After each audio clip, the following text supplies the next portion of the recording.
Hello dear students, welcome back to Career Planet. Myself Shelly Gurwani and we are studying our chapter solution यानी कि विलियन। तो बच्चों विलियन की आज की इस क्लास में हम पढ़ने वाले हैं ideal and non ideal solution यानी कि आदर्श विलियन और अनादर्श। अब बच्चों लास्ट क्लास में हमने पढ़ा था राउल्स लॉ, द्रव निकाय के लिए राउल का नियम। यदि मैं दो द्रवों को मिला दूं, दो द्रवों को मिला के द्विअंगी विलियन बना दूं तो राउल का नियम। ठीक है, तो राउल का नियम तुम्हें याद होगा कि भाई कोई भी द्रव, तो अगर हम वाष्पशील द्रवों को मिला दें तो किसी एक द्रव का आंशिक दाब उसके मोल वेग के समानुपाती हो, है ना। तो Pa मान लो A और B को मिलाया तो Pa proportional to XA, Pa equals to P naught A XA। अब Pb प्रोपोर्शनल टू XB और Pb equals to P naught B XB। और टोटल प्रेशर बताओ, वेपर प्रेशर, तो हम कहेंगे P total equals to P naught A XA plus P naught B XB।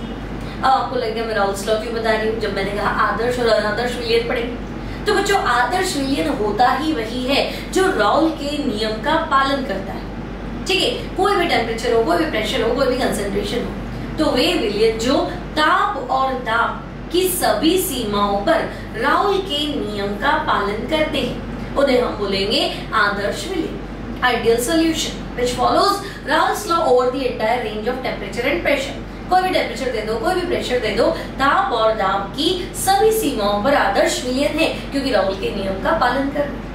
मतलब तो हम कहेंगे राउल्स लॉ लगा लो, P total equals to P naught A XA plus P naught B XB। Okay, अब बच्चों राउल्स लॉ को follow कर दो।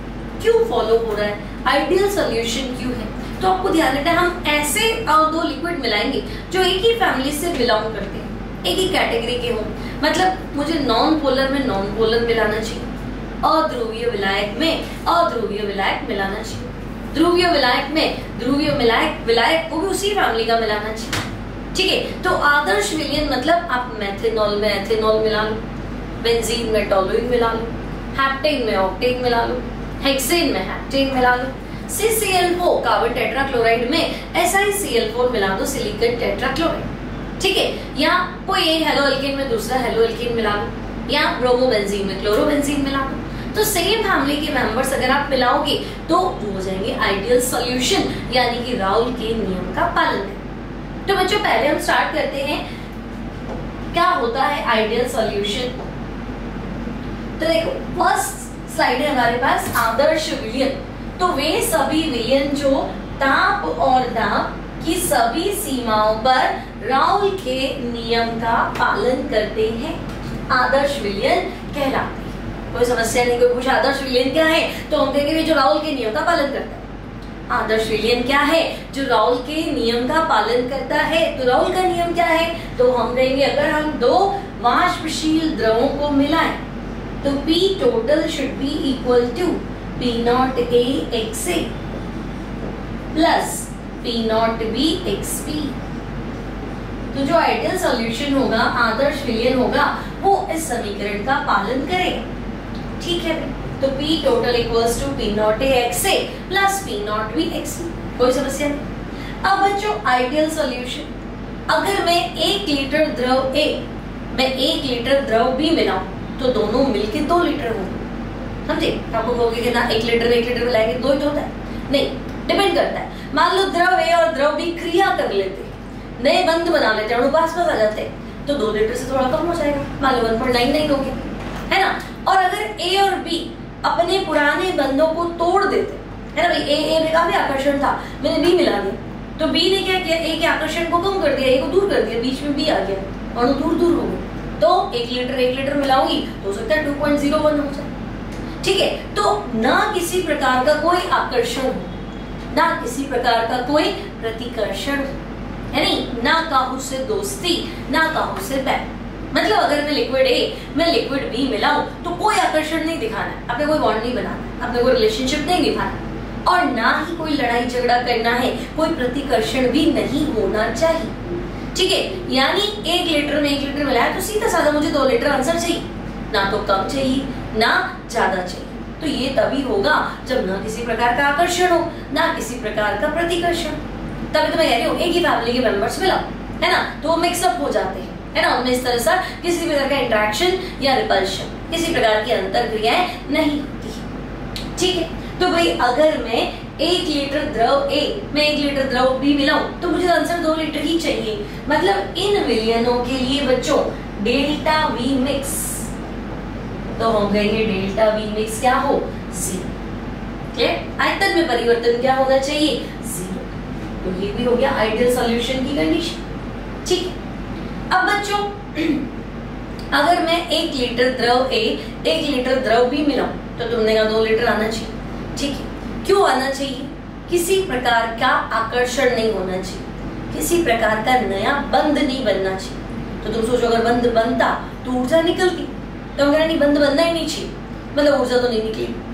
और मैंने कहा था किसी प्रकार का प्रतिकर्षण भी नहीं होना चाहिए, मतलब यूं नहीं उनके पुराने बॉन्ड आप जाके तोड़ दो, ऐसा भी नहीं होना चाहिए। तो बंध तोड़ने के लिए तो बाहर से ऊर्जा चाहिए, तो वो भी नहीं होनी चाहिए।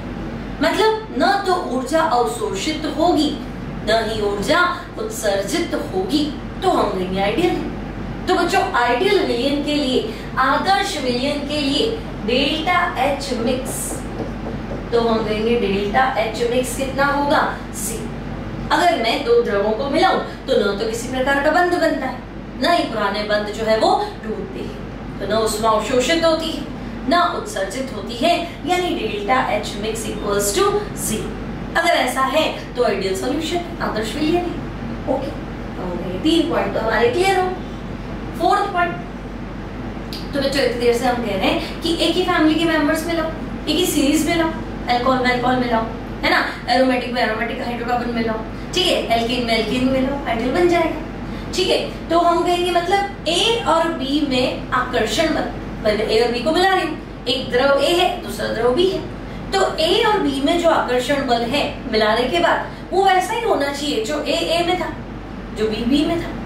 मतलब अगर मैं मेथेनॉल एथेनॉल मिला लूं तो मेथेनॉल हाइड्रोजन बॉन्ड बनाते थे, एथेनॉल भी हाइड्रोजन बॉन्ड बनाते थे, अब मैंने मिला लिया तो दोनों आपस में हाइड्रोजन बॉन्ड बना लिए, कोई लड़ाई नहीं। तो अगर ऐसा कुछ है तो आदर्श विलयन है। ओके, तो हम कहेंगे 4th पॉइंट बच्चों, AB आकर्षण बल, अगर आपने A और B को मिलाया तो AB आकर्षण बल, AA आकर्षण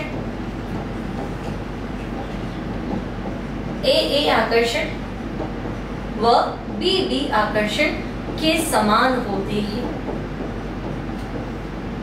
AB आकर्षण बल AA आकर्षण व BB आकर्षण के समान होते हैं। अगर ऐसा कुछ है तो हम कह देंगे ये आदर्श विलयन है, ideal solution.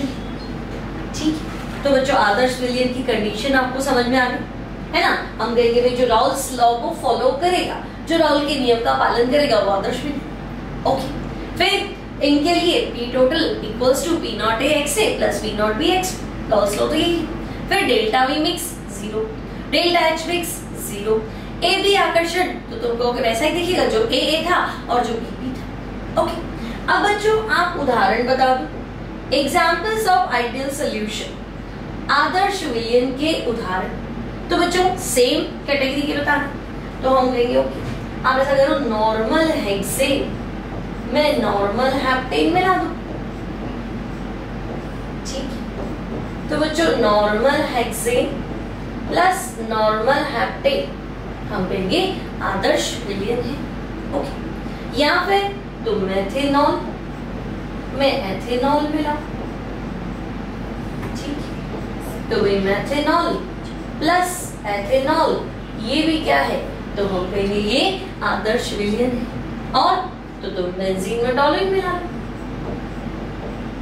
Benzene plus toluene ये भी क्या है, तो हम कहेंगे आइडियल सॉल्यूशन है। नेक्स्ट तो ब्रोमोबेंजीन में क्लोरोबेंजीन मिला लो,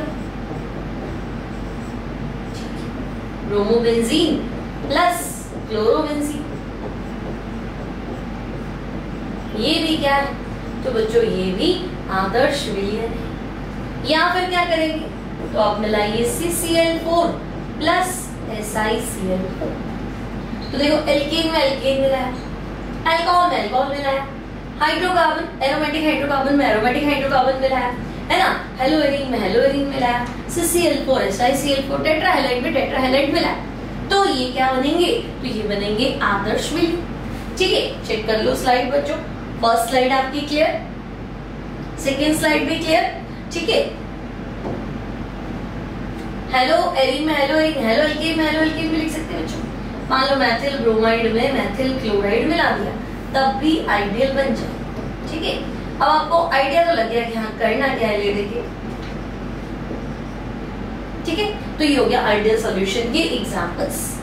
नेक्स्ट टॉपिक है बच्चों नॉन आइडियल सॉल्यूशन। तो हम कहेंगे आदर्श क्या था, जो ताप और दाब की किसी भी सीमा पे राउल्स लॉ को फॉलो करता था। अगर राउल के नियम का पालन करेगा तो आदर्श, नहीं करेगा तो अनादर्श। कोई भी रेंज दे दो, है ना, कोई भी टेम्परेचर दे दो, कोई भी कंसंट्रेशन दे दो, तो हम देखते हैं राउल के नियम का पालन नहीं करता। ठीक है, तो भाई नेक्स्ट है नॉन आइडियल सॉल्यूशन, अनादर्श विलयन। तो बच्चों वे विलयन जो ताप, किसी भी ताप या सांद्रता पर राउल के नियम का पालन नहीं करते, इन्हें हम कहेंगे अनादर्श विलयन। ठीक है, अब बच्चों नॉन आइडियल सॉल्यूशन के लिए क्या, तो हम कहेंगे अनादर्श विलयन, यानी आप कह रहे राउल के नियम का पालन नहीं करते, मतलब P total not equals to P naught A x plus P naught B x। ठीक, फिर भाई अगर आप दो द्रवों को मिलाएंगे तो अगर कोई इंटरेक्शन नहीं था तो आइडियल था, मतलब इंटरेक्शन है, अंतरक्रिया है, या तो नए बंध बना लेंगे या पुराने बंध टूट जाएंगे। तो बच्चों अगर बंध बना लेंगे तो अणु पास पास आ जाएंगे, और अगर बंध टूट जाएंगे तो अणु दूर दूर चले जाएंगे। तो इन केस में 1 लीटर मिलाऊंगी तो मुझे भी कभी भी 2 लीटर नहीं मिलेगा, या तो मुझे आंसर ज्यादा मिलेगा या मुझे आंसर कम मिलेगा, तो मैं कहूंगी नॉन आइडियल। यानी डेल्टा वी मिक्स कभी भी 0 नहीं होगा, डेल्टा H मिक्स। ठीक है, ये नॉट इक्वल्स टू है ना, बराबर नहीं है। अब बच्चों या तो बंध बनाएगा तो ऊष्मा मुक्त होगी, यानी डेल्टा H नेगेटिव, और या बंध टूटेगा तो ऊष्मा अवशोषित होगी, डेल्टा H पॉजिटिव। मतलब या तो डेल्टा H 0 से ज्यादा रहेगा या डेल्टा H 0 से कम रहेगा, मतलब 0 कभी भी नहीं रहेगा। तो हम कहेंगे ऐसे विलयन आदर्श विलयन नहीं है, नॉन आइडियल सॉल्यूशन। ठीक है, अब ऐसा क्यों हुआ, तो सीधी सी बात है भाई कि जब हमने A में B को मिलाया तो A और B में जो आकर्षण बल थे वो A आकर्षण बल और B आकर्षण बल के समान नहीं थे, क्योंकि हमने एक ही फैमिली के मेंबर्स को मिलाया नहीं, हमने पोलर नॉन पोलर मिला दिया, ध्रुवीय में अध्रुवीय मिला दिया, तो गड़बड़ तो होनी थी। ठीक है, तो बच्चों 4th पॉइंट जो हम लिखेंगे कि भाई इनमें AB आकर्षण बल, ठीक है, ये हमारा फर्स्ट पॉइंट था, this is second, this is third, और 4th पॉइंट लिखना आपको AB आकर्षण बल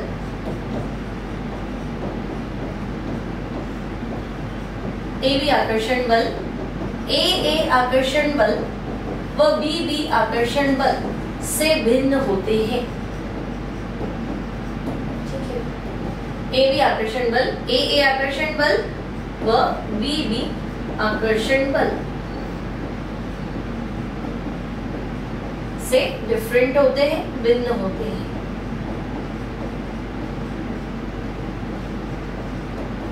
तो हम बोलेंगे ये हमारा हो जाएगा नॉन आइडियल सॉल्यूशन, अनादर्श विलयन। यहाँ तक कोई दिक्कत नहीं। अब बच्चों देखो हर बार 2 कंडीशन आएगी, भाई राउल के नियम का पालन नहीं करते हैं, मतलब P total not equals to P naught A x A plus P naught B x बराबर नहीं, तो क्या ज्यादा है या फिर कम है ना। भाई अगर मैं कहूँ x y के बराबर नहीं है तो मेरे पास 2 ही तो कंडीशन है, या तो x की वैल्यू y से ज्यादा है या फिर x की वैल्यू y से कम है, ये तो हम कहेंगे भाई ये 0 तो नहीं है, तीनों चीजें बराबर नहीं है, मतलब तो भाई मतलब या तो कम है या ज्यादा है। तो बच्चों अनादर्श विलयन 2 प्रकार के होते हैं, पहला राउल के नियम से धनात्मक विचलन दर्शाने वाले, और दूसरा राउल के नियम से ऋणात्मक विचलन दर्शाने वाले। ओके, अब बच्चों राउल के नियम से धनात्मक विचलन दर्शाने वाले, ठीक है, मतलब इनके लिए क्या होगा, तो बच्चों इन सॉल्यूशंस के लिए P total greater than P naught A x A plus P naught B x B।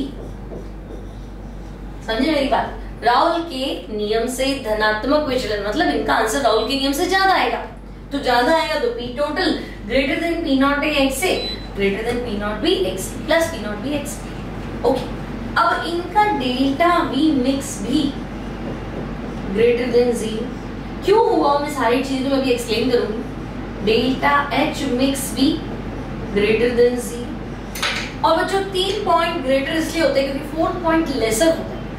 भाई हमने 4 पॉइंट पढ़े थे आइडियल के लिए, पहला राउल के नियम का पालन करेंगे, दूसरा डेल्टा वी मिक्स 0, तीसरा डेल्टा एच मिक्स 0, चौथा ए बी आकर्षण, ए आकर्षण और बी बी आकर्षण से समान होते हैं। ये 4 पॉइंट डिस्कस किए, तो तुम्हें याद रखना है धनात्मक विचलन में शुरू के 3 ज्यादा क्यों है, क्योंकि चौथा पॉइंट कम। अभी एक्सप्लेन करूंगी क्यों। ओके, तो एक बार लिख लेते हैं कि भाई ये 3 ज्यादा है, और 4th पॉइंट आपको लिखना है कि ए बी आकर्षण बल,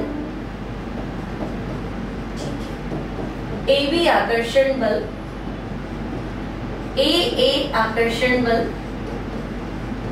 और बी बी आकर्षण बल की तुलना में कम होती है ना। भाई ए के साथ काफी अट्रैक्टेड था, खुश था, बी के साथ भी आकर्षण बल में था, लेकिन जैसे ही ए और बी को मिलाया तो इनमें लड़ाई हो गई, है ना। इनके बल क्या हो गए, उल्टा कम हो गए। तो ए बी आकर्षण बल, ए आकर्षण बल व बी बी आकर्षण बल की तुलना में कम होती है, ठीक है, कम होते हैं मान लो, ठीक है। अब एग्जांपल्स एक्सप्लेन करें। नेक्स्ट है बच्चों राउल के नियम से ऋणात्मक विचलन, तो धनात्मक विचलन मतलब ग्रेटर देन, तो ऋणात्मक विचलन मतलब क्या, लेसर देन। तो बच्चों इनके लिए क्या हो जाएगा, तो हम देंगे पहला point P total lesser than P naught A X से plus P naught B X. Next delta V mix lesser than 0, delta H mix lesser than 0, और 3 पॉइंट कम क्यों है, क्योंकि चौथा पॉइंट ज्यादा है, मतलब ए और बी का आकर्षण बल ए की तुलना में बी की तुलना में क्या है, ज्यादा है, ठीक है। तो भाई 4th पॉइंट आप लिखेंगे ए बी आकर्षण बल, ए बी आकर्षण बल, ए आकर्षण बल व बी बी आकर्षण बल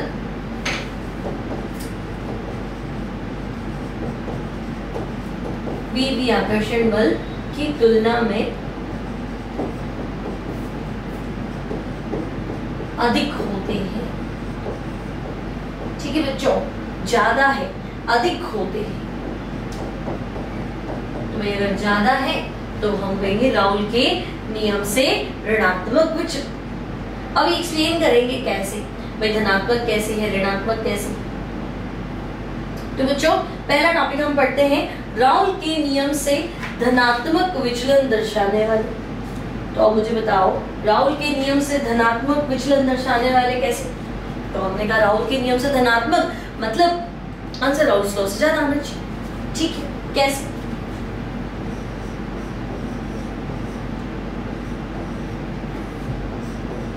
राउल के नियम से धनात्मक विचलन,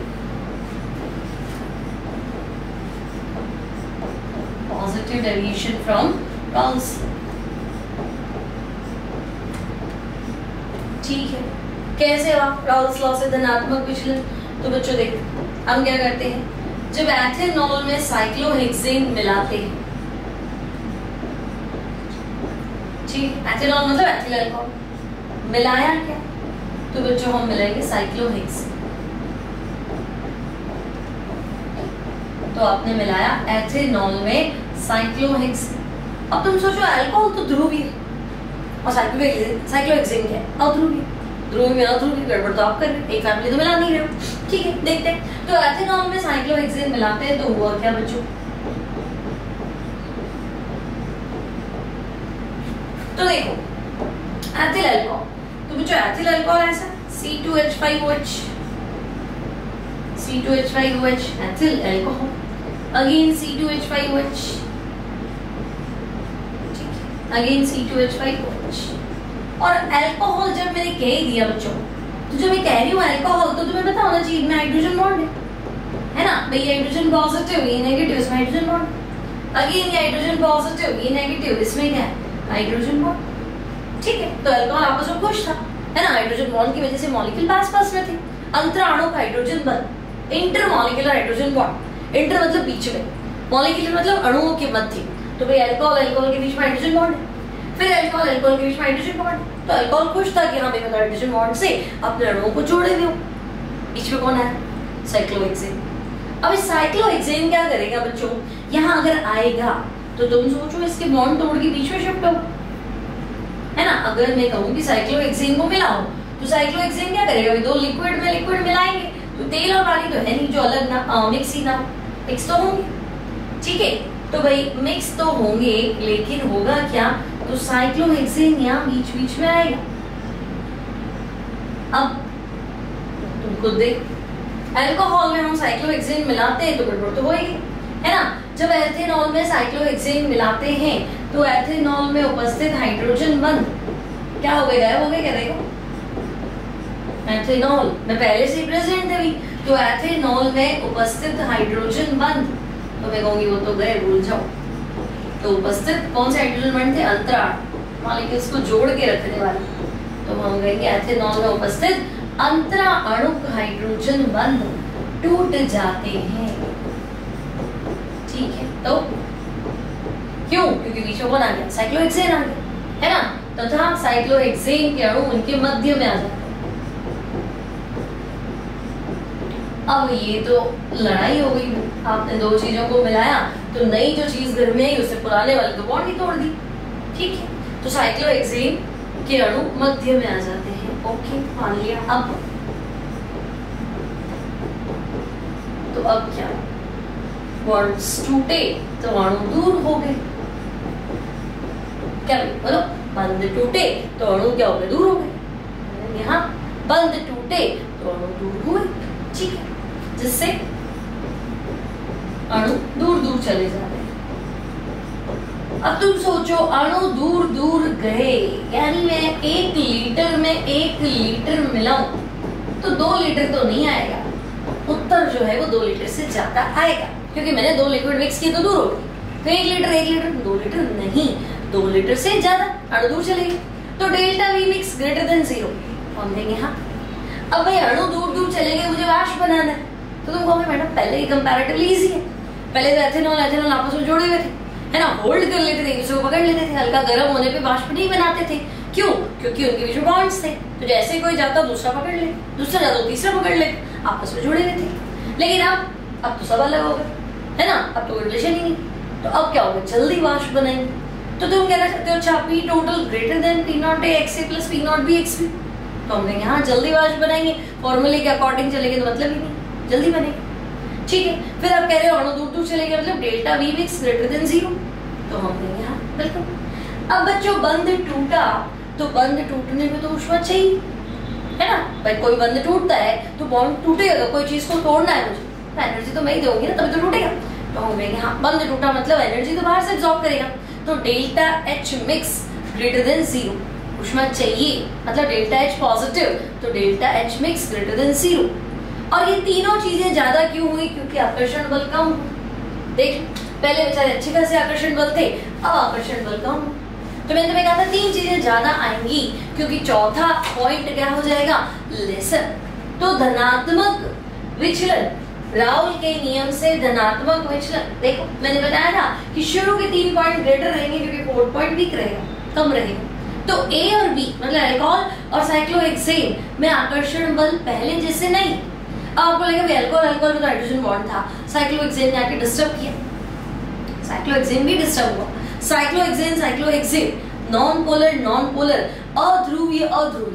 तो बच्चों 2 अध्रुवीय अणुओं के मध्य वॉन्डरवॉल आकर्षण बल होते हैं, लंडन फोर्सेस होते हैं, परिक्षेपण बल होते हैं, डिस्पर्सन फोर्सेस या इंस्टेंट डाइपोल इंड्यूस्ड डाइपोल, तात्क्षणिक द्विध्रुव प्रेरित द्विध्रुव आकर्षण।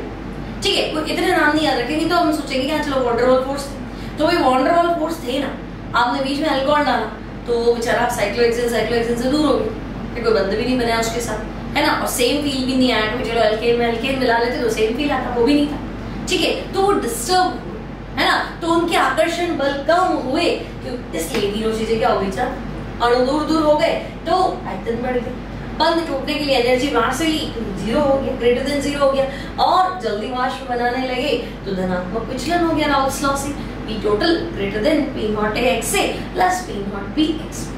तो आई थिंक तुम्हें पूरी स्टोरी समझ में आ गई होगी कि भाई धनात्मक विचलन की वजह क्या है, तो हम कहेंगे धनात्मक विचलन की वजह ये, ठीक है। और एग्जांपल्स दो, है ना, आपसे पूछ ले कि भाई ठीक है और उदाहरण दे दो धनात्मक विचलन। तो देखो, देख के क्या लग रहा है, तो हम कहेंगे आपने पोलर में नॉन पोलर ही तो मिलाया है, क्या मिलाया बच्चों, तो हम कहेंगे हाँ पोलर में नॉन पोलर मिलाया है, ठीक है।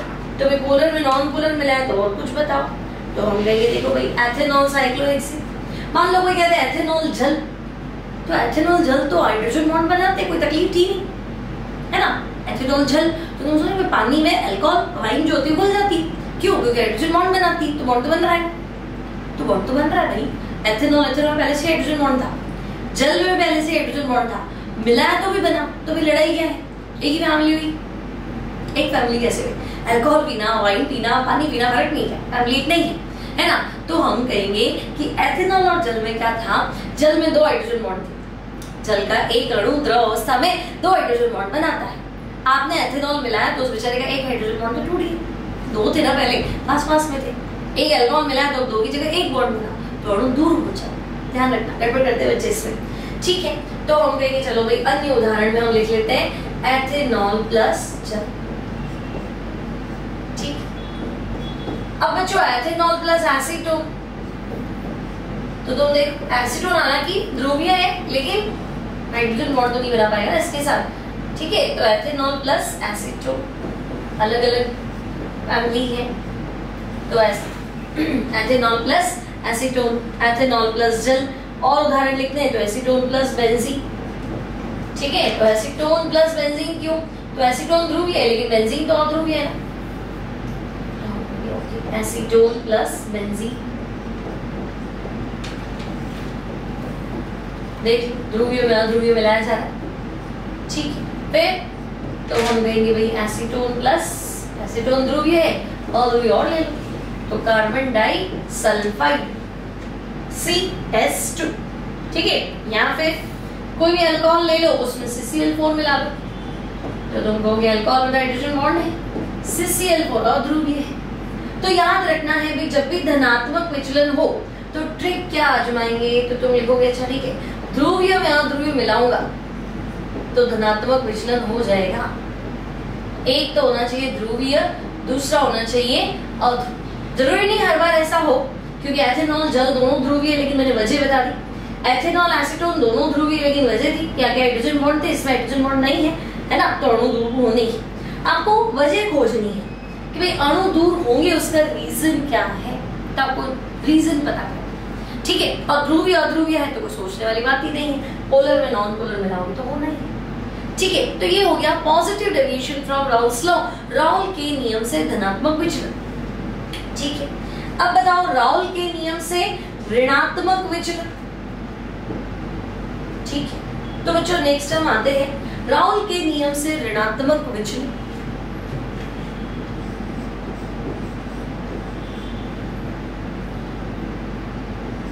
राउल एक ही लिख सकते हैं, राउल के नियम से ऋणात्मक विचलन।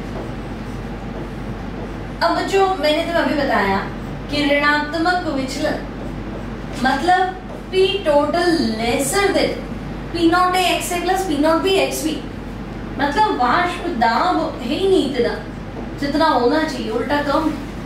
नॉर्मली दोनों एक साथ उड़ जाने चाहिए राहुल के अकॉर्डिंग भी, तो उड़ ही नहीं रहे, वाष्प बना ही नहीं रहे, और कम तो जरूर अच्छे बॉन्ड बना रहे हो, है ना। तो तीन चीजें ग्रेटर क्यों थी, क्योंकि 4 पॉइंट ज्यादा था, मतलब A और B तुमने ऐसा मिलाया है कि पहले उनमें इतने आकर्षण नहीं थे लेकिन मिलाने के बाद काफी आकर्षण।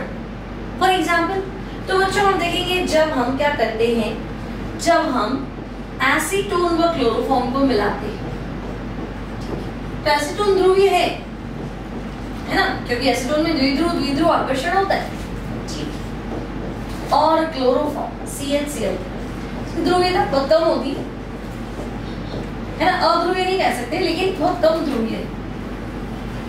तो एसीटोन व क्लोरोफॉर्म मिलाते हैं तो ऐसा क्या हो जाएगा, तो भाई हम कहेंगे पहले एसीटोन ध्रुवीय ही था, क्लोरोफॉर्म मिलाने के बाद काफी चेंजेस आए। क्या चेंजेस आए, तो देखो बच्चों, एसीटोन, ये लिखा मैंने CH3, C double bond O CH3, ठीक है, एसीटोन। क्लोरोफॉर्म CHCl3, तो ये CCl3 माइनस, क्लोरीन का माइनस आई इफेक्ट नेगेटिव और ये पार्ट क्या हो गया पॉजिटिव, ठीक है। अब बच्चों वैसे ये भी ध्रुवीय था, ये नेगेटिव ये पॉजिटिव, है ना। अब जब मैंने इनको मिलाया तो मैं क्या देख रही हूँ, ये दोनों अंतराणु हाइड्रोजन बंध बना रहे। जैसे ही हमने इनको मिलाया ये लोग क्या कर रहे हैं, इंटरमॉलिक्यूलर हाइड्रोजन बॉन्ड, तो भाई बॉन्ड बना रहे है ना। आकर्षण एक चीज अलग होती है, बॉन्ड बनाना दूसरी चीज। तो बॉन्ड बना देगा एनर्जी रिलीज करेंगे, है ना। बंध बनेगा तो ऊर्जा मुक्त होगी, मतलब delta H less than 0, negative. ऊष्मा मुक्त होगी तो डेल्टा H क्या होता है नेगेटिव, तो ऋणात्मक विचलन नहीं पड़ रहा, डेल्टा H नेगेटिव होता है, ठीक है। तो हम कहेंगे भी ठीक है, इसको मैं लिख देती हूँ कि ये क्या है, तो भाई ये है एसीटोन व क्लोरोफॉर्म के मध्य, एसीटोन व क्लोरोफॉर्म के मध्य कौन सा हाइड्रोजन बॉन्ड है, तो हम देंगे इंटरमॉलिक्यूलर हाइड्रोजन बॉन्ड, यानी कि अंतराणुक हाइड्रोजन बॉन्ड,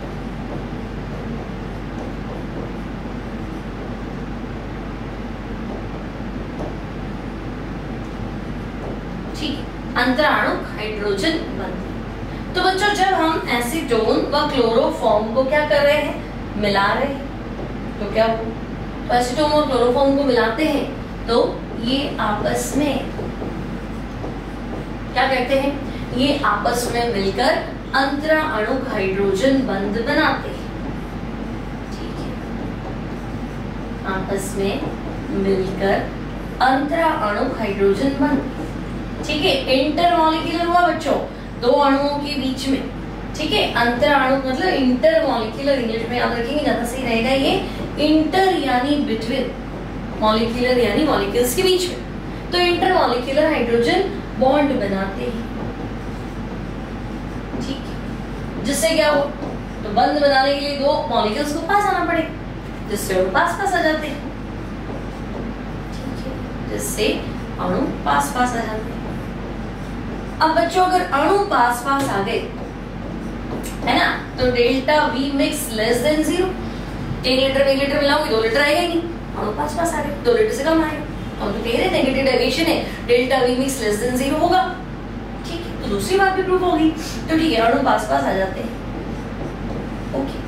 अब बच्चों पहले अलग अलग रह रहे थे, तो गर्म कर रहे थे तो वाष्प बना के उड़ भी जाते थे, है ना। एसीटोन तो नेल पेंट रिमूवर होता, ठीक है, नेल पेंट रिमूवर देखा होगा घर में, है ना, जैसे ही हाथ पे रखते हैं एकदम ठंडा ठंडा फील होता है और तो गायब हो जाता है, ठीक है। आपके हाथ की जो हीट है ना, आपके हाथ की जो हीट है उसको लेके वो वाष्पित हो जाता है, इतनी चाहिए उसको और गायब, ठीक है। लेकिन ये मिलाने के बाद, तो हम कहेंगे ये मिलाने के बाद अब इतना जल्दी वाष्पित नहीं हो, कम से कम हाथ पे लिया और वाष्पित हो जाए नहीं, ठीक है। तो हम कहेंगे भाई अब वाष्प नहीं बनाएगा इतनी आसानी से, क्योंकि इन्होंने क्या किया, आपस में बॉन्ड बना लिया, ओके। तो आसानी से वाष्प नहीं बनाएगा तो फिर वाष्प दाब कहां से लाओगे, है ना। तो हम कहेंगे हाँ, P total lesser than P not x plus P naught B x, तो तीनों पॉइंट कम हो गए, हमने प्रूफ कर दिया, ये आपस में मिल गए, उड़ेंगे नहीं, वाष्प नहीं बनाएंगे, तो P total lesser than P not x plus P naught B x, ठीक है। फिर अणु पास पास में आ गए तो delta V mix less than 0, फिर बंध बनाने पे ऊष्मा मुक्त हुई तो delta H mix less than 0, और ये तीनों पॉइंट कम क्यों हुए, क्योंकि चौथा पॉइंट देखो ज्यादा हो गया, है ना। चौथा पॉइंट क्या हो गया, इन्होंने बॉन्ड बना दिया, तो delta H mix greater than, sorry, इन्होंने आपस में क्या करा, बॉन्ड बना लिया, तो हम कहेंगे भाई ए बी आकर्षण बल जो है वो ए आकर्षण बल और बी आकर्षण बल की तुलना में बढ़ गए, ठीक है, कोई समस्या नहीं। और उदाहरण दे दो, तो अभी एग्जाम्पल तो दोगे, दिमाग तुम्हें लगाना कि क्या दो चीजें आपस में मिक्स हो रही है क्या, मतलब मिक्स ऐसे करनी कि उनमें बीच में नया बॉन्ड बने। तो देखो कभी भी तुम्हारे पास एग्जाम्पल आ जाए एसिड प्लस वाटर, जल प्लस HCl, जल प्लस HNO3, तो तुम मान लेना नेगेटिव डेविएशन, क्योंकि पानी में एसिड डालोगे तो प्रोटॉन छोड़ेगा, तो प्रोटॉन छोड़ेगा तो प्रोटॉन तो होता नहीं है, पानी को उसको लेना पड़ेगा, हाइड्रोनियम आयन बनाएगा H3O+, तो जल में अम्ल मिलाऊंगी तो अणु पास पास आ जाएंगे, और अणु पास पास आ गए मतलब हम बात करेंगे नेगेटिव डेविएशन, राउल के नियम से ऋणात्मक विचलन की बात करेंगे। ठीक है, तो बच्चों अब लिख देते हैं हम अन्य उदाहरण।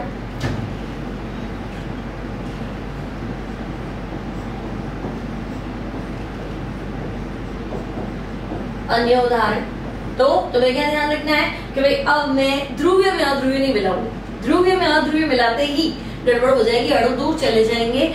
अब मैं मिलाऊंगी जल प्लस अम्ल, कोई भी जल हो मतलब कोई भी अम्ल हो। अगर आपको एग्जाम्पल दिया है जल प्लस अम्ल तो आप सोच लेना ये तो नेगेटिव डेविएशन है, तो ठीक जल प्लस अम्ल। दूसरा एसीटोन प्लस क्लोरोफॉर्म तो आपके पास ही। फिर पिरिडीन प्लस एसिटिक अम्ल, तो बच्चों पिरिडीन क्षार है, पिरिडीन क्या है क्षार है, एसिटिक अम्ल क्या एसिड है ना। तो प्रोटॉन का लेना देना हो, लेन देन करने के लिए दो मॉलिक्यूल नजदीक आए, नजदीक आते ही हम कहेंगे नेगेटिव डेविएशन। ठीक, फिर एसीटोन प्लस एनिलीन, सेम उसमें भी ऐसा ही होगा हाइड्रोजन बॉन्ड। ठीक है बच्चों, एनिलीन होता है बेंजीन पे NH2, तो जैसे ही तुम एसीटोन में एनिलीन मिलाओगे वहां पे भी ऐसी चीज देखने को मिलेगी, हाइड्रोजन बॉन्ड बनेगा। एसीटोन में पहले से तो था नहीं, ठीक है, तो एसीटोन प्लस एनिलीन तो आप कह देना नेगेटिव डेविएशन। और तो भाई क्लोरोफॉर्म बेंजीन, क्लोरोफॉर्म ईथर,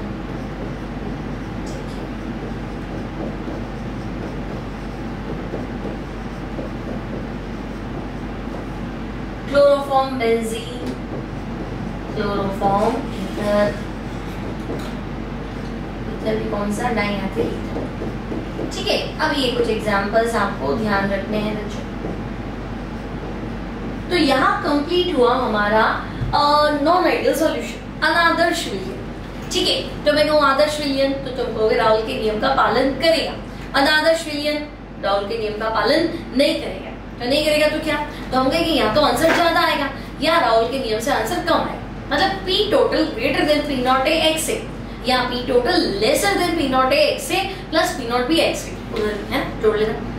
अब आंसर ज्यादा आएगा तो तुम कहोगे राहुल के नियम से धनात्मक विचलन, और अगर आंसर कम आएगा तो राहुल के नियम से ऋणात्मक विचलन। तो यहाँ तो हो गया। ठीक है, आगे बढ़ जाए। तो बच्चों ग्राफ है तुम्हारे सिलेबस में, तो हमने पिछली बार जब राहुल्स लॉ पढ़ा था तो हमने ग्राफ डिस्कस किया था, याद करो, है ना। मैंने तुम्हें कहा कि वाष्प दाब और मोल भिन्न में ग्राफ बनाओ, तो दो लिक्विड है तो ग्राफ डबल चल रहा है, तो हम कहेंगे भाई वाष्प दाब मोल भिन्न के समानुपाती। अब प्रॉब्लम क्या है कि यहाँ x से 0 है तो a की तरफ से वाष्प दाब 0। अब जैसे जैसे आगे जा रहे हैं a बढ़ रहा है, x से बढ़ रहा है तो वाष्प दाब बढ़ेगा और इसकी हाईएस्ट वैल्यू पे पहुंच जाएगा, ये हमारा p था। सिमिलरली यहाँ x भी 0 तो p भी 0। जैसे जैसे पीछे जाएंगे b बढ़ रहा है तो p भी बढ़ेगा और हाईएस्ट वैल्यू पे पहुंच जाएगा। और दोनों को जोड़ दूं तो ये आ गया p total, p total equals to pa plus pb। ठीक है, लेकिन ये तो आइडियल सॉल्यूशन का ग्राफ है ना, तो बिल्कुल आइडियल सॉल्यूशन का ग्राफ। धनात्मक विचलन का ग्राफ बताओ, तो भाई धनात्मक विचलन मतलब आंसर राहुल के नियम से ज्यादा आएगा, तो ज्यादा आएगा तो ज्यादा ले लो। आंसर राहुल के नियम से ज्यादा आएगा मतलब इस ग्राफ को ऊपर से ले लो, बस ये जो आपकी एग्जैक्ट वैल्यू है आप इसको ऊपर से ले लीजिए।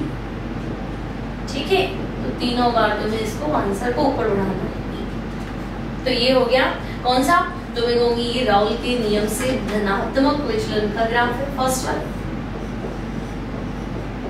ठीक है, राहुल के नियम से धनात्मक विचलन, पॉजिटिव डेविएशन। ठीक, ऋणात्मक का बता दो तो फिर आदर्श का बना दो। ठीक है, तो आइडियल का बना देते हैं। तो बच्चों आइडियल का ग्राफ बनाएं। ठीक है, तो देखो यहाँ x से 0, p है 0, यहाँ जाओगे हाईएस्ट, यहाँ x भी 0, यहाँ जाओगे हाईएस्ट।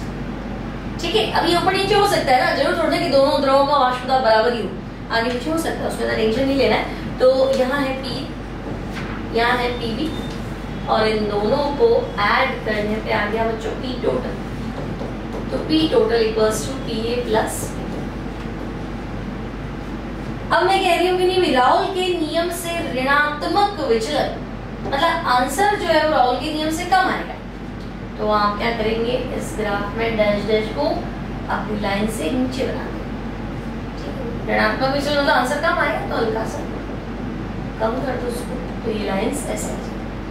ठीक है, तो धनात्मक विचलन आंसर ज्यादा चाहिए, ऋणात्मक विचलन आंसर कम चाहिए। क्लियर, यहाँ तक कोई दिक्कत नहीं। अब हम नेक्स्ट टॉपिक की तरफ चलते हैं बच्चों। राउल का नियम हमने पढ़ लिया, और राउल के नियम को जो फॉलो करेगा, जो राउल के नियम का पालन करेगा, उसे क्या कहेंगे, तो उसे हम कहेंगे आदर्श विलयन। ठीक है, अब Raoult's law for liquid liquid solution, इस पे बेस कुछ प्रॉब्लम्स, कुछ न्यूमेरिकल प्रॉब्लम्स एनसीईआरटी की भी है, एक्स्ट्रा भी है, तो हम वो कुछ क्वेश्चंस देखते हैं। ठीक है, तो बच्चों पहला क्वेश्चन देखो, पढ़ो क्वेश्चन क्या है। तो फर्स्ट क्वेश्चन है बच्चों, शुद्ध द्रव A और शुद्ध द्रव B का वाष्प दाब क्रमशः 450 और 750 मिलीमीटर मरकरी है। ठीक है, मिश्रण का संघटन बताइए, यानी मिश्रण का कुल वाष्प दाब, कुल दाब मतलब वाष्प दाब भी है 600 मिलीमीटर मरकरी है, तथा वाष्प अवस्था में भी द्रव मिश्रण का संघटन बताइए। ठीक है, दो लिक्विड है तुम्हारे पास, तो मैं लिख देती भाई, एक तो है द्रव A, दूसरा है द्रव। ठीक है, अब द्रव A का वाष्प दाब बताओ। तो शुद्ध द्रव A का वाष्प दाब P0 A, ये है 450 मिलीमीटर मरकरी। शुद्ध द्रव B का बताओ, P0 B, तो वो है 750 मिलीमीटर मरकरी। अब ना मेरे पास XA है ना XB, तो मैं कहूंगी XA तो हो गया क्वेश्चन मार्क A, और XB, तो XB को मैं लिख रही हूँ 1 माइनस XA। ठीक, अब कुल दाब, ठीक है, P टोटल तुम्हारे पास है कितना है, P टोटल तो वो है 600 मिलीमीटर। ठीक है, राउल्स का लो आंसर निकाल, तो हम यहाँ पे राउल्स के अकॉर्डिंग चले तो P total equals to P0 A XA plus P0 B XB। P total कितना है, P टोटल 600 है, P0 A XA, P0 A कितना है 450 XA प्लस P0 B कितना है 750 है ना। ठीक है, 750, आई थिंक 700 था यहाँ पे क्वेश्चन, नहीं मैं चेक कर लेती हूँ बच्चों, 700 होना चाहिए, 750, चलो 750 से सॉल्व कर लेती हूँ। एनसीईआरटी 2.8 चेक कर लेना, मेरे हिसाब से बुक पे 700 ही था, होगा नहीं तो तुमसे मैच नहीं कर पाओगे आंसर, तो मैं यहाँ 700 कर देती हूँ। ठीक है, तो ये हो गया 700, और XB की जगह क्या लिख दूँ, 1 माइनस XA, तो ठीक है 1 माइनस XA। अब सॉल्व कर, तो भाई ये तो 600 है, ये 450 XA प्लस ये क्या हो गया 700, और ये 700 XA। ठीक है, अब क्या करें, तो 600 और ये उधर ले जाओ 700, तो ये हो गया माइनस का 100 इक्वल्स टू 450 में से 700 माइनस कर दो, तो माइनस का 150 XA। तो भाई माइनस माइनस तो माइनस कर, तो XA कितना हो जाएगा बच्चों, तो XA हो जाएगा 100/150, यानी कि 10/50। ठीक है, तो ये 0.6 हो जाएगा क्या, है ना, 10/15 कितना हो गया, 2/3 हो गया, तो 2/3 मतलब 0.66 हो गया। ओके, तो भाई XA आ गया, तो XB कितना हुआ, तो आप कहते हैं ना 1 माइनस 0.66, है ना, लगभग कितना हो गया 0.34 लगता है। अब ये तो आ गया बच्चों क्या, शुद्ध अवस्था में ना द्रव मिश्रण का संघटन, तो हम कहेंगे। अब बच्चों वाष्प अवस्था में तो मैंने आपको सिखा रखा है कि भाई वाष्प अवस्था में मोल भिन्न बदल जाते हैं, है ना भाई, आपने मिलाया आपके ऊपर डिपेंड कर रहा है, XA XB आपने कितना सॉल्यूशन बनाया, लेकिन जब वाष्प बनाते हैं तो जो जल्दी वाष्पित होता है जिसका वाष्प दाब ज्यादा है वो ज्यादा इकट्ठी होगी, और जिसका वाष्प दाब कम है वो कम इकट्ठा होगा। तो वाष्प अवस्था में मोलबिन आप इस तरह से ज्ञात करेंगे, x dash a equals to Pa upon Pa plus B। तो x डैश a, Pa क्या है, तो हम कहेंगे Pa तो होता है P नॉट a x से, और Pa प्लस Pb क्या होता है, तो भाई वो होता है P टोटल। ठीक, तो बच्चों P नॉट a x से, P नॉट a तुम्हारे पास है 450 और x से कितना है 0.66, और टोटल प्रेशर कितना है, तो भाई टोटल प्रेशर तुम्हारे पास है 600। ठीक है, तो यहां से तुम्हें फाइंड करना है x डैश, है ना। क्या करेंगे, 450 को मल्टीप्लाई कर दो 0.66 से, तो 450 मल्टीप्लाई विद 0.66 ये आ गया आपका 297। ठीक है, डिवाइडेड बाय 600।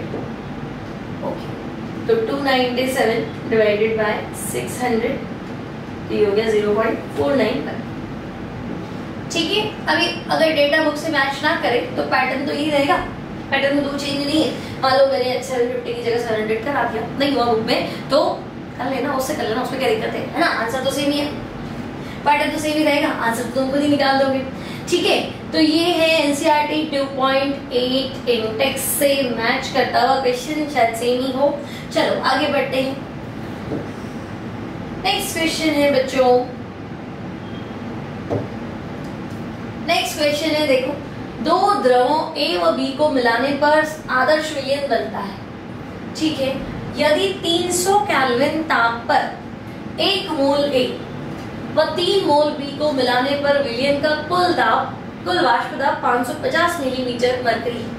ठीक है, तो डेटा लिखते हैं, मुझे लग रहा है दो केसेस है, तो वही पहले मैं लिख देती हूँ। चलो हमारे पास दो लिक्विड है, द्रव A द्रव B। ठीक है, अब क्या कह रहे हो आप कि भाई 1 मोल द्रव A है, तो इसके मोल है 1, E कितने मोल है, तो वो है 3 मोल। ठीक है, 3 मोल B, तो मैं मोल दिन निकाल 1 से, तो मोल भी निकालना था ना, 1 के मोल अपॉन कुल मोल, तो मैं कहूंगी A के मोल तो है 1, टोटल है 1 + 4 यानी कि 0. ठीक, x भी निकालो, तो B के मोल है 3, टोटल है 1 + 3 यानी कि 3/4।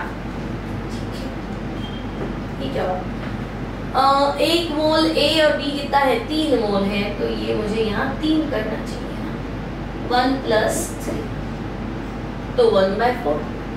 अभी 1/4 कितना हुआ, तो 1/4 हुआ 0.24, 3/4 कितना हुआ 0.7। ठीक है, अब कुल वाष्प दाब कितना है, तो हम कह रहे हैं कुल वाष्प दाब जो है वो 550। ठीक है, तो ना तो हमें P नॉट A पता है, ना हमें P नॉट B पता है। ठीक है, दो चीजें गायब है, मोल बिन है, टोटल प्रेशर। अब केस 2, यदि 1 मोल B और मिला दिया जाए, तो केस है ना, इसको मैं लिख देती हूँ केस, फर्स्ट केस ये, सेकंड केस। तो बच्चों 1 मोल B और मिला दिया जाए, बस नाम द्रव A, द्रव, तो A तो 1 ही रखा, मिलाया क्या तुमने, B 1 मोल और मिला दिया, तो ठीक है, मैं कह रही हूँ इसके तो मोल 1 ही, इसके मोल पहले 3 थे ना, पहले 3 थे, अब 4 हो गए, पहले 3 थे, इसमें 1 ऐड किया, अब 4। ठीक है, तो मोल बिन निकालो 1 से, तो हम कहेंगे 1/1 + 4 और 1/5 यानी 0.2, और x भी निकालो, तो हम कहेंगे 4/1 + 4 यानी 0.8।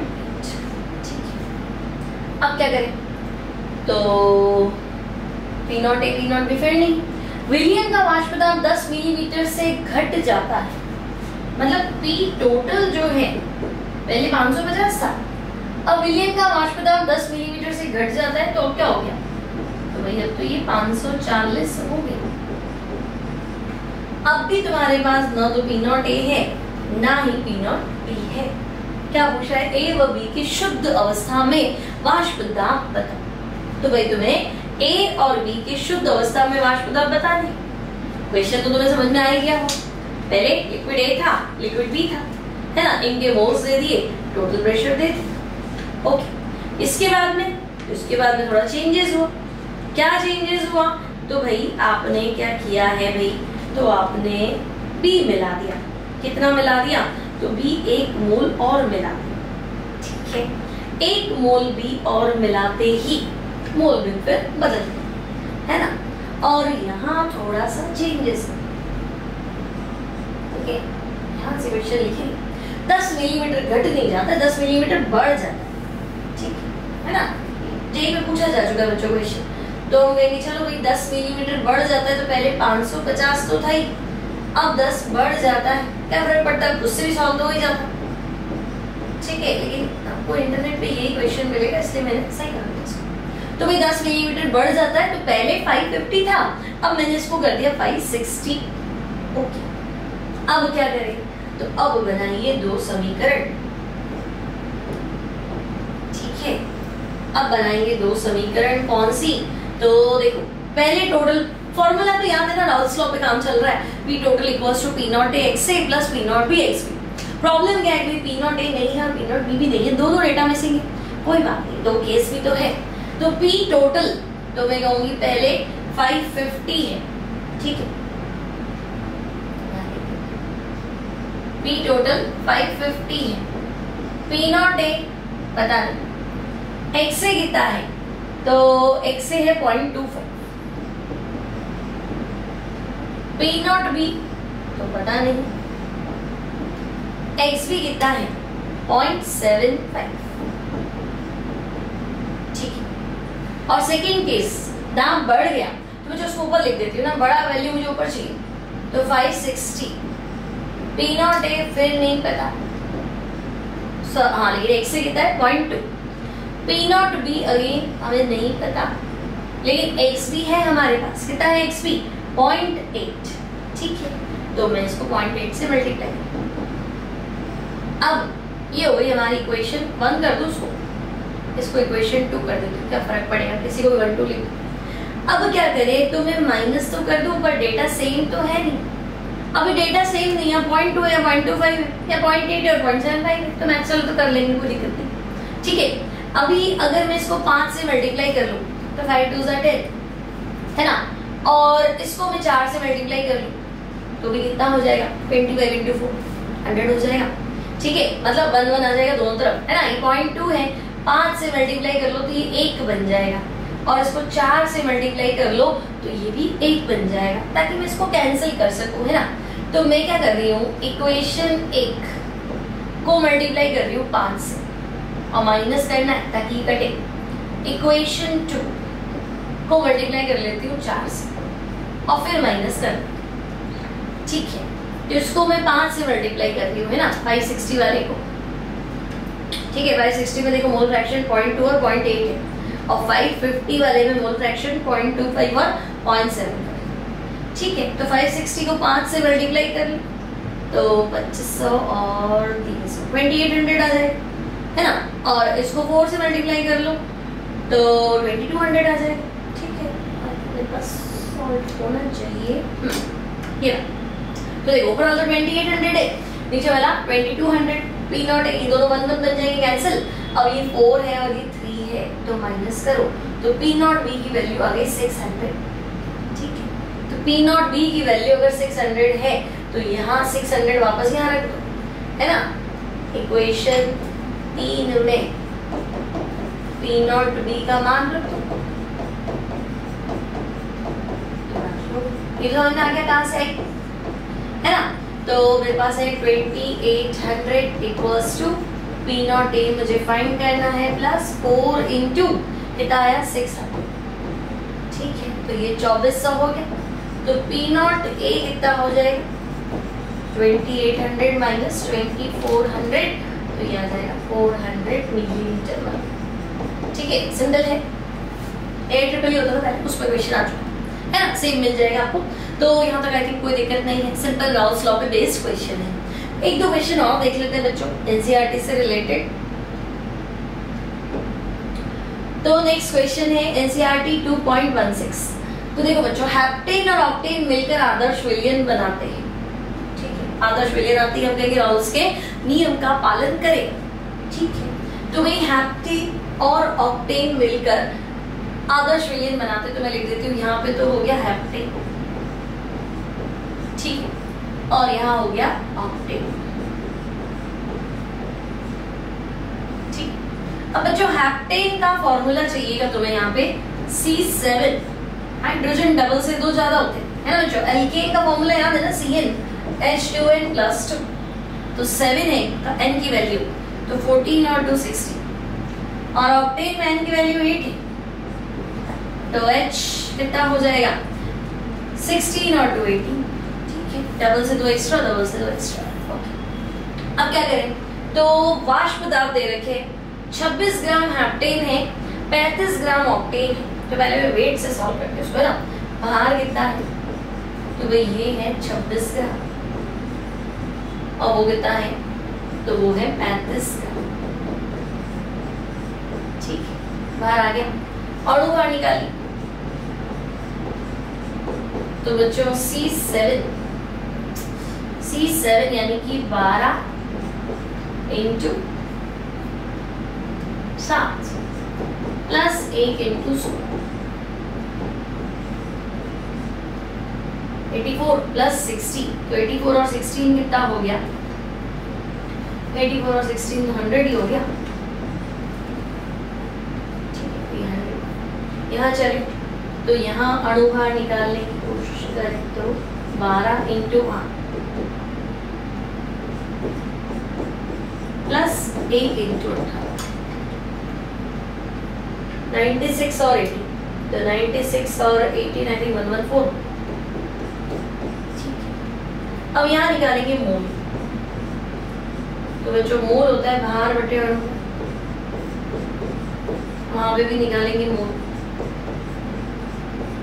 35 अपॉन 1 ठीक है। ये Na है, ये Nb है।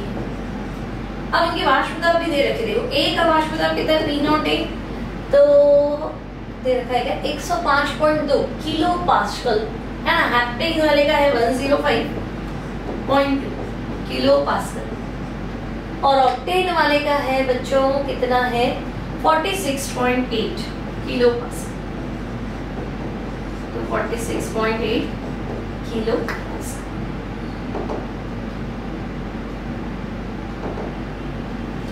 ठीक है। चलो अब क्या करें, तो हमने वेपर प्रेशर लिख दिए, हमने वेट्स लिख दिया, हमने मोल्स भी निकाले। अब आपको निकालना है मोल फ्रैक्शन X से। A के मोल भी निकालो, तो तुम कहोगे A के मोल अपॉन कुल मोल, ठीक है। तो X से निकालो बच्चों, है ना। A के मोल कितने हैं, तो बच्चों A के मोल जो है वो तुम्हारे पास है 26/100, तो 26/100 कितना हुआ 0.26, तो रखो वैल्यू पुट करो, और नीचे आपको रखने हैं टोटल मोल। फटाफट सॉल्व करेंगे with the help of calculator, आप सॉल्व करेंगे और मुझे आंसर बताएंगे।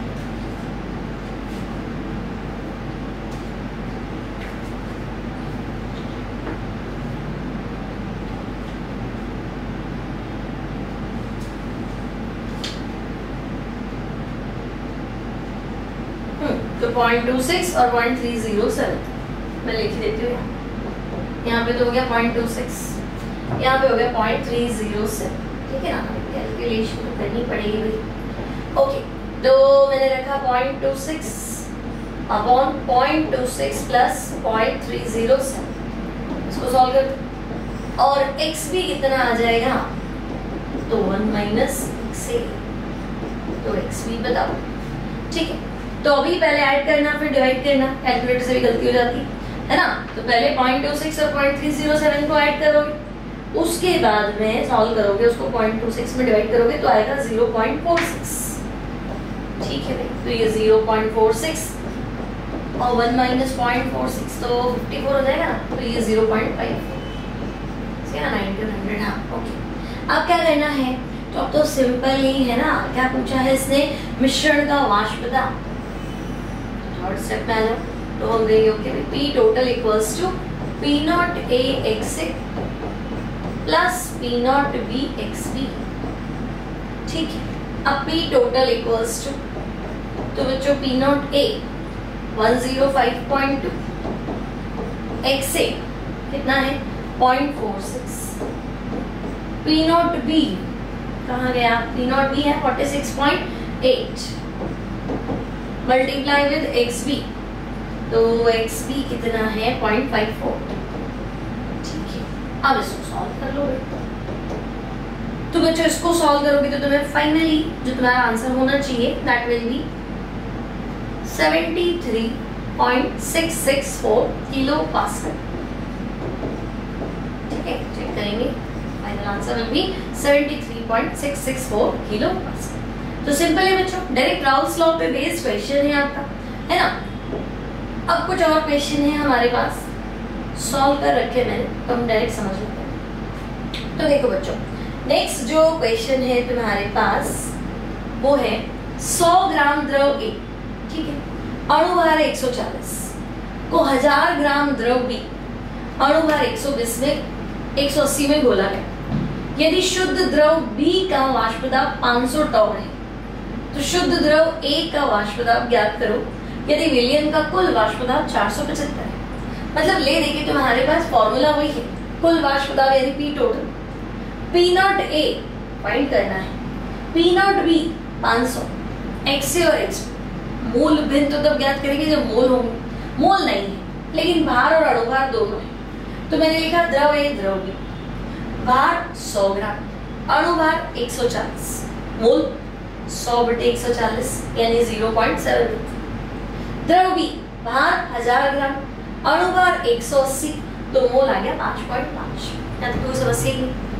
अब P नॉट A तो हमें फाइंड करना है, P नॉट B तो है बच्चों 500।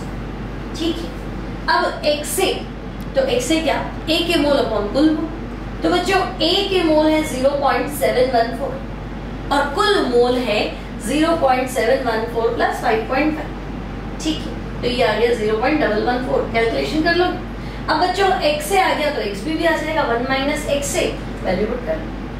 ठीक है, तो XA आ गया, XB आ गया, P टोटल आ गया, P नॉट भी आ गया, तो फाइंड क्या करना है, P नॉट A, तो फॉर्मूला लगा लो और फॉर्मूले से तुम direct P naught A find करोगे, तो बच्चों ये आएगा 280.7 और सिंपल। एक और क्वेश्चन एनसीईआरटी का, अगेन देखो सॉल्व किया हुआ आपके पास। बेंजीन और टॉलुइन सभी सीमाओं पर आदर्श विलयन बनाते हैं यदि शुद्ध बेंजीन व शुद्ध टॉलुइन के वाष्प दाब, मतलब बच्चों P नॉट A और P नॉट B दे रखा है। ठीक है, तो वाष्प अवस्था में बेंजीन व टॉलुइन के मोल भिन्न ज्ञात करो यदि 80 ग्राम बेंजीन है और 100 ग्राम टॉलुइन है। तो बच्चों बेंजीन 80 ग्राम, टॉलुइन 100 ग्राम। बेंजीन का फॉर्मूला होता है C6H6 अणुभार 78, टॉलुइन का फॉर्मूला होता है C6H5CH3 अणुभार निकालेंगे 92। ठीक है, मोल निकाल देंगे भार बटा अणुभार, यहाँ पे मोल निकाल देंगे भार बटा अणुभार, मोल भी निकालेंगे बेंजीन के मोल अपॉन कुल मोल और XB निकालेंगे 1 माइनस XA। सिंपल फॉर्मूला लगाएंगे वापस, P total equals to P naught A XA plus P naught B XB। तो बच्चों यहाँ से आ जाएगा कुल दाब। वाष्प अवस्था में मोल भिन्न तो आपको याद है X डैश है P upon P total, P होता है P naught A XA upon P total. P naught A XA की वैल्यू पुट कर लो, वहां से P नॉट A उठाओ, XA उठाओ और X डैश A फाइंड करना और X डैश B फाइंड करना है, तो बच्चों 1 माइनस एक्स डैश A कर लेंगे यानी 1 माइनस 0.6, तो ये हो जाएगा 0.40। तो यहाँ कंप्लीट हो गई हमारी क्लास। ठीक है, एनसीईआरटी के कुछ क्वेश्चंस थे जो आप खुद प्रैक्टिस करें, डाउट आए तो सॉल्व किया है ना, सिंपल उसी फॉर्मूले पे बेस्ड है। तो मिलते हैं अगली क्लास में, टिल देन टेक केयर।